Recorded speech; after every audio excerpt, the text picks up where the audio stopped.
Welcome to the Genius Factory. Enjoy the video. In this video, I will explain how to make Jjigae soup. First, gather your ingredients. You'll need about 1 cup of aged kimchi, 1 block of firm tofu, and 4 ounces of thinly sliced pork belly. Don't forget your aromatics like 2 cloves of minced garlic and 1 tablespoon of grated ginger. Also, prepare your gochujang, gochugaru, and a rich anchovy broth for depth of flavor. Next, let's build that incredible flavor base. Start by sautéing your pork belly in a pot over medium heat until it's nicely crispy and its fat has rendered out.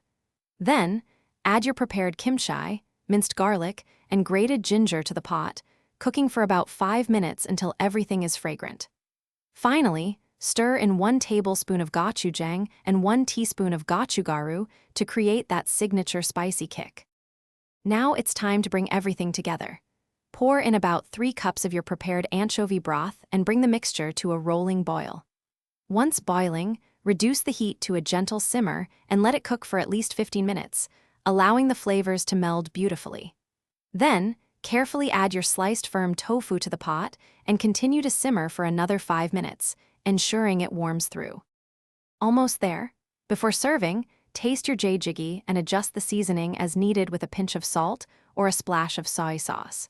Garnish generously with freshly sliced green onions and a sprinkle of toasted sesame seeds for added aroma and texture.